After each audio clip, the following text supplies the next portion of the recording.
BMS academy में आपका स्वागत है।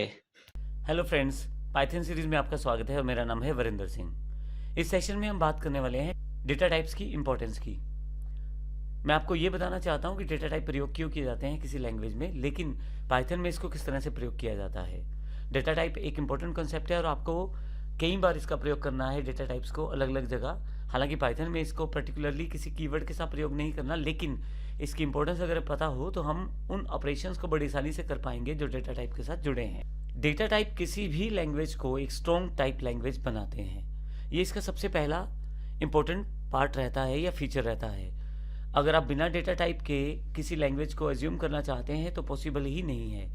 आपको प्रॉपर स्ट्रक्चर्ड डेटा टाइप चाहिए होती है जिससे आप आसानी से काम कर पाएँ। जब आप कोई प्रोग्राम बनाते हैं और उसको इंटरप्रेटर से चेक करवाते हैं तो इंटरप्रेटर के द्वारा प्रॉपरली ये चेक किया जाता है कि टाइप कंपैटिबिलिटी ठीक है या नहीं, अर्थात जो डेटा टाइप डिफाइन की गई है वो वेरिएबल की वैल्यू से मैच करती भी है नहीं। अगर ऐसा होता है कि वेरिएबल की वैल्यू से आपके द्वारा डिफाइन की गई डेटा टाइप नहीं मैच करती तो उस केस में एरर रहता है प्रोग्राम में। यह सी प्लस प्लस और जावा प्रोग्रामिंग में अवेलेबल रहता है, लेकिन पाइथन में आप वैल्यू जब असाइन करते हैं तो पाइथन खुद ही एज्यूम करता है कि कोई डेटा किस प्रकार का है, अर्थात वह न्यूमेरिक है, टेक्स्ट है या बुलियन है।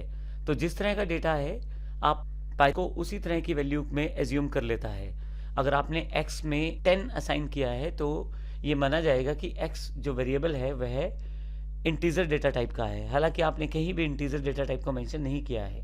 इसी तरह से यदि आपने x में कोई टेक्सचुअल वैल्यू असाइन की है तो उस केस में यह माना जाएगा कि x जो है स्ट्रिंग डेटा टाइप का है, हालांकि आपने कहीं डिफाइन नहीं किया है।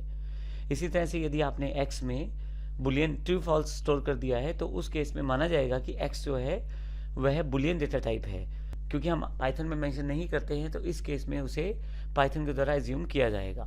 लैंग्वेजेस में यह इंपॉर्टेंट पार्ट रहता है कि अगर आप कभी डेटा प्रोग्राम बनाते समय वेरिएबल्स का डेटा टाइप नहीं डिफाइन करते तो ऐसे केस में या प्रॉपर्ली सेटअप नहीं करते तो इलीगल ऑपरेशन उस पर माने जाते हैं। जब भी स्ट्रॉन्ग डेटा टाइप का प्रयोग किया जाता है तो कहीं ना कहीं यह प्रोग्रामिंग करते समय आपके प्रोग्राम की रिलायबिलिटी भी बढ़ाते हैं और कहीं ना कहीं आपके प्रोग्राम फ्लो में भी ठीक रहते हैं। एक इंपॉर्टेंट बात, अलग अलग टाइप की डेटा टाइप्स पे अर्थात न्यूमेरिक पे, स्ट्रिंग पे या बुलियन पे अलग अलग तरह के ऑपरेशंस हो सकते हैं।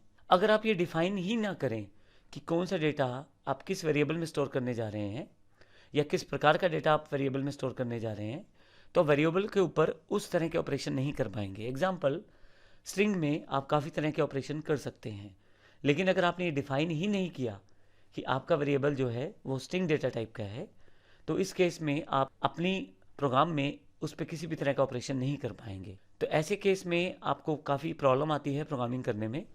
तो नॉर्मल लैंग्वेजेस में जैसे मैंने पहले बताया आपको जो प्रोग्राम्स के वेरिएबल्स हैं उनकी डेटा टाइप क्या है, लेकिन पाइथन में इसे खुद ही इम्प्लाइड रूप में सेटअप कर दिया जाता है।